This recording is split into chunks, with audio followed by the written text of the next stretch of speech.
Assalamualaikum warahmatullahi wabarakatuh. A'udzubillahi minasyaitonirrajim. Bismillahirrahmanirrahim. Alhamdulillahirabbil alamin. Alhamdulillahilladzi hadana li hada wa ma kunna linahtadiya laula an hadanallah. Asyhadu an la ilaha illallah wahdahu la syarikalah wa asyhadu anna Muhammadan abduhu wa rasuluh la nabiyya ba'dah. A'udzubillahi minasyaitonir rajim. Bismillahirrahmanirrahim. Ya ayyuhalladzina amanu taqullaha wabtaghu ilaihil wasilah wajahidu fi sabilihi la'allakum tuflihun. Amma ba'du. Para jamaah, sahabat salikin, para alim, para ulama, para habaib, para kolega dan saudara-saudara semuanya, serta ngaji kolbu kitab Ayyuhal Walad, semoga kita senantiasa mendapatkan ridho dan maunah dari Allah Subhanahu wa Ta'ala. Amin ya Rabbal Alamin. Pertama, mari kita bersyukur atas semua karunia-Nya, nikmat-Nya. Biqauli alhamdulillahi rabbil alamin. Shalawat serta salam semoga tetap terlimpahkan kepada junjungan kita Nabi Agung Nabi Muhammad Rasulullah Sallallahu Alaihi Wasallam. Biqauli Allahumma sholli wa sallim wa barik alaihi. Para salikin rahimahullah, saya akan melanjutkan untuk membaca dan mensyarahi kitab Ayyuhal Walad, intisari dari kitab-kitabnya Imam Ghazali, dan ini bisa dijadikan pedoman kita sehari-hari di dalam memandang dan menjalani hidup serta mempersiapkan diri menuju Allah dengan pendekatan ilmu-ilmu spiritual, ilmu tasawuf dan ilmu ruhaniyah. Untuk itu para salikin, saya mengulang satu kalimat saja dari apa yang disampaikan yang kita baca hari Kamis yang lalu, yaitu wa ahlul maqabiri yantadirunaka fi kulli lahdatin mata tasulu ilaihim iyyaka antasila ilaihim bila zatin. Suka tidak suka kita akan nanti meninggal ya para salikin. Tidak ada orang yang hidup selamanya di dunia. Nah, dalam posisi seperti itu, para penghuni kubur wa ahlul maqabir, saudara, teman, keluarga kita itu memanggil kita, ayo ke sini, kapan Anda ke sini?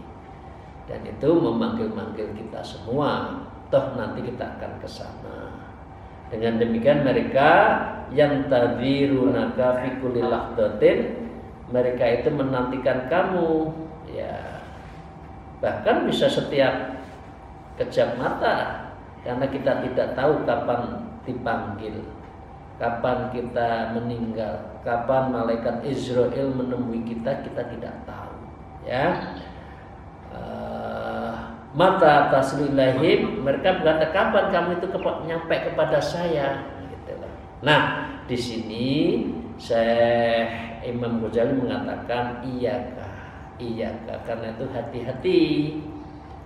Antasilu, apakah kamu kalau nanti sudah meninggal, kamu pasti meninggal, tidak tahu kapan harinya, ilaihim, menemui teman-temanmu yang sudah meninggal itu, bila zatin, kalau kamu itu tidak memiliki bekal. Nah, ini saatnya kita untuk mencari bekal. Kita mempersiapkan bekal menuju keabadian, kororoh wal watoni, yaitu adalah akhirat. sedangkan di dunia adalah manzilatun, hanya sekedar terminal yang kita tidak terlalu lama di dunia ini. Jadi itu para salikin dan sahabat-sahabat saya. Mari kita lanjutkan para salikin dan sahabat saya. Izin. Wa qala al-muallif fi hadzal kitab wa na'udzu bihi ma bi ulumiha fid dharain amin ya rabbal alamin. Qala a'udzu billahi minasyaitonir rajim. Bismillahirrahmanirrahim. Qala Abu Bakrin Siddiq radhiyallahu an hadhil ajsatu faqasul tuyuri awit tablul dawabin. Beliau mengatakan Abu Bakar Siddiq adalah As-Siddiq, memang beliau yang pertama dan selalu mendampingi Rasulullah kemanapun pergi. Bahkan Abu Bakar Siddiq adalah sahabat pertama yang ditalkin thariqah, yaitu thariqah Naqsyabandiyah. Jadi sebelum diberikan kepada yang lain, justru Abu Bakar Siddiq yang diberikan ilmu thariqah sebagai bagian dari meneruskan syariah thariqah makrifat dan hakikat. Nah, Abu Bakar Siddiq, Syekh Abu Bakar Siddiq mengatakan radhiyallahu an hadhil ajsatu faqadut tuyuri awit tablut dawa. Jasad kita, tubuh kita, ya, jawarih kita, wadah kita itu adalah sangkarnya burung. Ya, qobadut tuyur. Pilih mana? Sangkarnya burung au tablut dawab, atau kandangnya binatang. Nah, ini kita suruh milih. Apakah kita itu, ruh kita, spiritual kita itu seperti binatang? Ya, artinya binatang ternak ya. Dalam pengertian ini binatang ternak, atau kita itu burung yang bisa terbang, yang bisa menikmati alam raya yang indah, yang bisa mensyukuri terhadap karunia Allah atas samawat. Ya, dia terbang itu. Kita suruh milih, kita itu tipologi burung atau tipologi binatang ternak yang hanya makan, mamah, duduk, ya. Oke. Apa akibat dari dua pilihan itu para salikin oleh Syekh Abu Bakar Siddiq? Fatafakaru fi nafsika min ayyihima anta. Maka kamu fatafakur, harus berpikir. Kamu harus meletakkan apa di dalam seperti ini, ya. Fi nafsika, di dalam dirimu itu. Saya akan menjadi orang seperti burung atau seperti binatang ternak. Min ayyihima anta. Jenis apakah kamu itu dari dua itu? Nah, karena itu diibaratkan selanjutnya Syekh Abu Bakar Siddiq mengatakan, ya, id kunta minat tuyur al-ulwiyah fakhina tasma'at toylil tibla. Maka dengan demikian Rasulullah Syekh Abu Bakar mengatakan, ya, in kunta, jikalau engkau, artinya kita semua ayyuhal walad, kita ini murid dari Imam Ghazali, minat tuyur, kita itu termasuk kategori burung al-ulwiyatah, burung itu bisa terbang ke atas. Burung itu sangat mudah untuk mengepakkan sayapnya untuk terbang ke atas. Fakhina tasma'atu ila tiblit, maka kamu akan mendengar bunyi benderang seruan seperti ini. Jadi seseorang yang bisa seperti burung itu berarti pikirannya ke atas. Ini bahasa saneponya, bahasa perumpamanya itu burung itu mempersiapkan diri terbang ke atas menghadap Allah. Artinya hidup kita itu sehari-hari mempersiapkan diri, menyiapkan diri, langkah kita itu semua urusan Allah, urusan di atas. Ini kan sanepo, ini perumpamaan, ya. Nah, dengan demikian kalau kita menghadap pada Allah, menuju pada Allah, maka kita akan terkena satu atau diibaratkan seperti ayat yang menyebutkan irji'i ila rabbiki. Segeralah kamu kembali kepada Rabbiki, Allah. Ya kan? Radiyah, ya, Allah yang meridhoi kita. Apalagi yang kita cari kalau tidak ridho Allah, para sahabat saya, para salikin dan para hadirin semuanya. Mardiyah, yang Allah itu meridhoi apa yang kita kerjakan. Fadkhuli fi ibadi, masuklah, ayo masuk. Masuklah ya ibadi, wahai abdiku, wahai orang yang menyembahku, wadkhuli jannati, maka kamu segera masuk surga. Silahkan masuk surgaku, kata Allah. Jadi para salikin, kalau kita meletakkan diri pada posisi kita seperti burung tadi, ya, maka dengan demikian kita mendapatkan seperti surat Al-Fajr itu. Kita ditunggu oleh Allah. Kapan kembali kepada saya?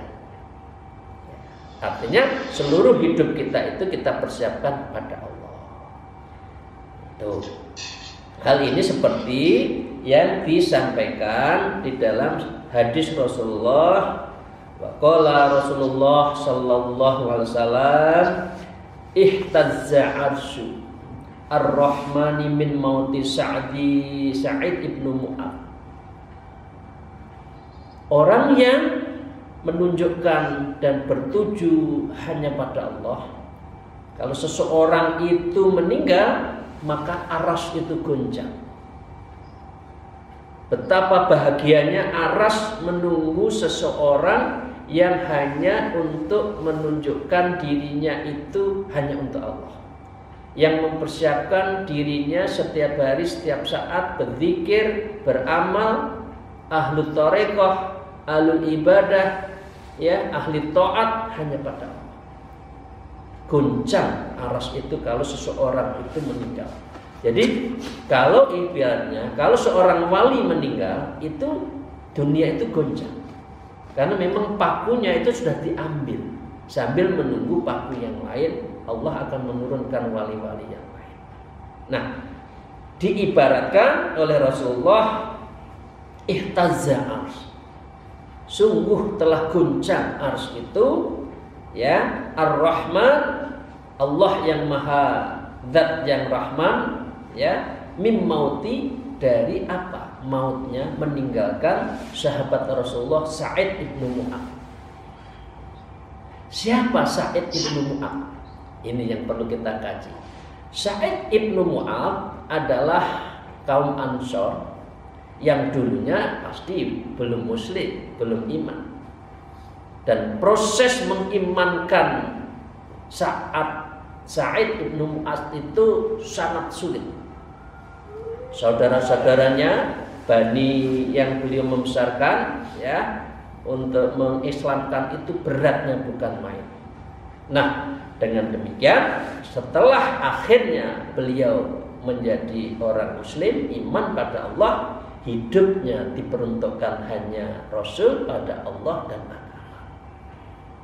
Perang yang Badar saat itu 313 orang itu melawan begitu banyak orang kafir Quraisy dalam rangka menaklukkan Mekah. Sa'id ibnu Mu'adz di depan, dan dia selalu berdampingan dan selalu menjadi tameng dari Rasulullah. Dan dia yang berani untuk menantang Abu Jahal, seorang tokoh yang paling melawan. Dia berani untuk menentang, untuk di depan dan berdialog bahwa saya akan memerangi itu adalah Sa'ad ibnu Mu'adz. Ya, itu pertama. Yang kedua, para salikin, begitu juga perang-perang yang lain. Perang Uhud, beliau jadi tameng, kena panah. Begitu juga yang paling akhirnya dia kena itu ketika perang Khandaq. Perang Khandaq, maka dengan demikian beliau terkena ya panah, akhirnya menahan sakitnya. Dalam keadaan sakit, akhirnya perang Khandaq, Salman Al-Farisi itu kan diberi perang parit, akhirnya menang. Musuh-musuhnya tidak kuat, tetapi ada namanya kaum Quraidah, kaum Yahudi yang berkhianat di dalam kota Madinah. Apa yang terjadi? Nah, dengan demikian ini diperangi Ibnu Khuraidah, Bani Quraidah ini akhirnya dikepung oleh Rasulullah dan kawan-kawan dari Ansor, Muhajirin waktu itu, akhirnya nyerah. Tapi dia mau dialog. Tapi dialognya itu adalah apa? Dialognya itu dia minta untuk ada penengah. Lah penengahnya itu yang dituju adalah siapa? Sa'id ibnu Mu'adz yang dalam keadaan sakit. Apa putusannya oleh Sa'id ibnu Mu'adz adalah dia mengatakan berdoa, ya Allah, jangan engkau cabut nyawaku dulu sampai aku menyelesaikan urusanku dengan Bani Quraidah, sang pengkhianat, kira-kira kita. Dalam keadaan sakit, ya, dalam keadaan seperti itu, apa putusannya? Ya orang buhut, putusannya keras. Ya putusan dari Sa'id ibnu Mu'adz itu keras. Yang laki yang sudah buhut dibunuh. Yang perempuan diselamatkan, yang anak-anak artinya dibesarkan, dijadikan orang beriman. Apa putusan itu? Maka dengan demikian Rasulullah mengatakan, sungguh engkau telah menghukumi dengan apa yang ada di langit. Nah setelah itu para salikin, Sa'id bin Mu'adz adalah meninggal. Apa doa Rasulullah? Ya Allah, sesungguhnya saat telah berjuang di jalanmu, maka terimalah ruhnya dengan menerima yang sebaik-baiknya. Maka dengan demikian saat itu mengatakan sebelum meninggal, kebahagiaanku telah berjuang bersamamu ya Allah, dan saya akhirnya meninggal. Apa artinya dari itu? Orang yang hidupnya hanya untuk agama, orang yang hidupnya untuk berjuang di jalan Allah, orang yang hidupnya adalah membantu sesama orang muslim dan hidupnya adalah untuk ibadah, itulah yang sedang ditunggu oleh Allah. Dan orang seperti ini kalau meninggal, ulama seperti ini, ulama khos seperti ini, wali seperti wali Allah seperti ini, kalau meninggal aras itu bergoncang. Nah, bergoncangnya seperti itu sebagaimana Sa'ad ibnu Mu'adz itu seperti halnya burung, tipologi burung, orang yang mendedikasikan dirinya itu untuk Allah dan selalu menuju ke atas. Itu ya para salikin ya. Moga-moga kita insya Allah moga-moga masuk sebagai tipologi orang yang selalu menghadapkan diri, mentawajuhkan diri kita itu kepada Allah. Saya lanjutkan, wal ibadu billah, ya Allah, jauhkan saya berlindung darimu, in kunta minad dawain, kalau kita semua itu termasuk hewan ternak. Mengapa hewan ternak itu tidak menjadi tipologi yang bagus? Karena apa? Kama qallallahu ta'ala ulaika kal an'am balhum adall. Jadi orang yang tipologi seperti binatang itu lebih jahat, lebih kasar, lebih mentolong daripada binatang. Binatang mungkin anaknya, tidak semua binatang adalah membunuh. Tapi manusia dengan caranya bisa membunuh secara langsung karena persaingan, bisa korupsi yang mengurangi hak hidup, hak sehat orang banyak karena uang dikorupsi, pelan-pelan membunuh orang. Orang seperti ini oleh Allah disebut ulaika kal an'am. Orang seperti ini adalah seperti an'am, binatang ternak, balhum adol, bahkan dia itu lebih adol, lebih jelek, lebih biadab. Manusia itu kalau meletakkan diri, orientasi hidupnya itu hanya just to struggle for power, just to increase to power, and just to status quo for power. Yaitu orang yang hanya ingin menambah kekuasaannya, mencari kekuasaannya, dan mempertahankan kekuasaannya. Machiavellis menghalalkan segala cara. Ini adalah kal an'am balhum adol. Orang seperti ini adalah binatang, bahkan lebih jelek dari binatang itu. Sudah punya akal, sudah ditunjuk sebagai Allah sebagai khalifatullah fil ard, kemudian dia mengingkari terhadap jabatan itu, kemudian bahkan dia melakukan perbuatan-perbuatan zalim kepada manusia. Jadi dengan demikian para salikin, sahabat-sahabat saya, ini kita yang harus pilih adalah kat-tawir, kat-tuyur, seperti apa? Seperti burung yang kita itu hanya ingin terbang kepada Allah. Bukan seperti kal an'am yang mamah biak, yang hidupnya tidak tahu arah dan dia hanya menikmati dari yang dia miliki sehari-hari, mempertahankannya ada. Ya, apalagi dzibun, apalagi serigala itu saling memangsa di antara kita, di antara manusia. Alhamdulillah ya, ibu bapak sekalian, muka-muka kita tidak termasuk yang kedua, tapi masuk yang pertama. Wa qala al-muallif fi hadzal kitab wa nalbihi ma bi ulubiha fit darain. Amin ya rabbal alamin. Fala ta'man tiqolaka min zawiyatid dari ila hawiyatin nar. Wa ruwiya annal Hasanul Basri rahimahullah ta'ala uti surba ta'ma'in barid fa akhadhal qadaha wa usya alaihi wa saqata min yadih falamma afaqa qila malaka ya Aba Sa'id. Ini diceritakan sebuah kehidupan nanti di akhirat. Fala ta'mamin tiqolak, maka janganlah kamu merasa aman. Salikin, kita semua jangan merasa aman. Fala ta'man, kita jangan merasa aman. Oh, banyak kok amal saya. Oh jangan, tidak boleh. Kita tidak tahu amal kita itu diterima atau tidak. Yang kita mohonkan adalah ridho dan rahmatnya. Ya, intiqolaka min zawayatid dari ila hawatin nar. Ya, karena jangan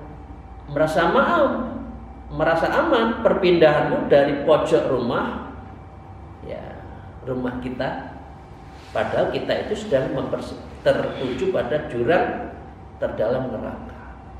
Jadi artinya begini, kalau di dunia itu seperti kita kal an'am, hanya makan, minum, ya maaf, urusan keluarga senggama suami istri, cari makan, membunuh kawan, membunuh karakter unnecessary, maka ini sedang mempersiapkan dari pojok rumah kita menuju apa? Menuju dari neraka. Waruya an aksala annal Hasan al-Basri rahimahullah ta'ala uti surbatun ma'in barid. Diceritakan Imam Hasan Basri rahimahullah, dia menceritakan dia sedang akan minum apa? Surbata ma'in barid, sedang mau minum air dingin. Nah, apa yang terjadi Hasan Basri? Hasan Basri itu adalah murid kedua dari Imam Ali. Jadi ini masih generasi tabi'in. Jadi kalau sahabat itu adalah langsung, ini adalah yang sudah tabi'in. Nah, dengan demikian dari Imam Ali, dari ilmunya itu berarti dari Hasan Basri, dari Imam Ali, dari Imam Ali bin Abi Thalib kepada Rasulullah. Jadi sangat dekat. Beliau mau minum air dingin itu jatuh, jebret dinginnya. Fa qada wa usya alaihi wa saqata min yadih. Lalu ditanya ketika sudah siaman, mengapa engkau wahai Hasan Basri pingsan tak sadarkan diri dan gelas tersebut terjatuh dari tangan beliau? Ditanya oleh sahabatnya lagi, mengapa ketika mau minum air dingin itu kok jatuh, kok pingsan? Falamma afaqila malaka ya Abu Sa'id, maka lalu ditanya oleh seseorang, apa yang terjadi wahai Imam Hasan Basri? Beliau mengatakan, qala dzakartu umniyata ahlina. Saya ingat waktu mau minum air dingin itu, saya ingat penduduk neraka. Ya. Hina yaquluna li ahli jannah, dan dia sedang berdialog dengan ahli surga. Jadi ini di kiri ini neraka, ini surga, berdialog terhadap minuman. Apa yang terjadi? Ahli surga itu sedang mau minum, kemudian ditanya oleh ahli nerakanya, apa? Anna afizu alaina minal ma au mimma razaqakumullah. Wahai ahli surga, kok saya tuh diberi surganya itu indah, begitu luar biasa nikmat nanti surga, saya disiksa, buat dicipratin, ya, cipratin air dong, kira-kira gitu. Ya kira-kira ini kan ada SHU-nya nggak, sisa usahanya nggak merata, akhirnya kan dia bisa bagi dong, kira-kira kan gitu. Nah ini kaum neraka ini minta itu, ya Allah. Dia nyebut Allah juga. Ini kan bagi orang yang iman, yang dosanya banyak, dicuci dulu di situ kan. Padahal setiap makanan yang ada di neraka itu adalah yang tidak dia itu adalah mengenyangkan. Semakin dia minta makan, semakin dia siksa. Makanannya adalah duri, ya. Pendinginnya adalah air panas, api yang panas. Nah, ini yang kita harus ibaratkan, betapa indahnya nikmatnya di surga. Tidak ada satu yang paling keindahan ketua di surga. Tidak ada yang paling indah kecuali memandang wajah Allah di surga. Tidak ada suatu makanan yang tidak mengenyangkan kecuali di surga. Semakin dimakan semakin enak. Semua cantik-cantik, semua ganteng-ganteng ada di surga. Yang di neraka itu iri. Artinya, mari kita jadi at-tuyur, yang hidup kita itu hanya untuk Allah ke atas. Jangan seperti kal-an'am, yang hidup kita itu hanya untuk urusan makan, minum, senggama sehari-hari, untuk keindahan, tidak mau berjuang, tidak untuk zikir, sholat malam tidak biasa, dan sebagainya. Untuk itu loh, mimpi kita, the dream, the future of at akhirat itu loh, kita mau mana, di surga atau di neraka?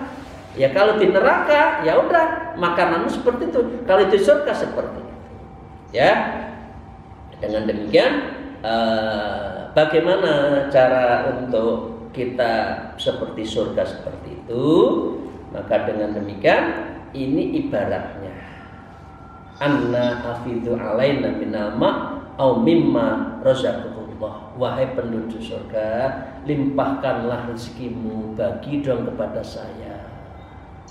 Tapi dengan demikian tidak bisa kan? Semua tergantung amalnya, semua tergantung ibadahnya, semua tergantung pada sesuatu yang dia tanam di dunia ini. Kita di akhirat nanti akan ikut dan akan menerima akibatnya. Umur kita sudah 40, umur kita sudah 50, mungkin sudah 60, mungkin sudah 70. Apa yang kita bekal tadi? Karena itu disebutkan kan?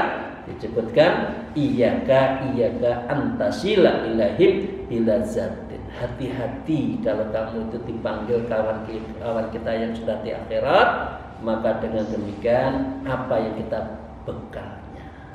Kalau tidak punya bekal ya sudah, kita akan di dalam posisi sirotnya itu tergelincir dan kita masuk neraka. yang akan melewati Shiratal Mustaqim dan kita menuju pada surga Jannatun Na'im. Demikian, terima kasih. Moga-moga ngaji kita pada hari ini hanya 30 menit mendapatkan ridho dan maunah dari Allah Ta'ala, dan kita insyaallah menjadi ahlul ibadah, ahlul ta'at wa ahlul jannah, wa yadkhulul jannata bi khairi hisab. Amin ya rabbal alamin. Alfa minkum wallahul muwafiq ila aqwamit thariq. Wassalamualaikum warahmatullahi wabarakatuh.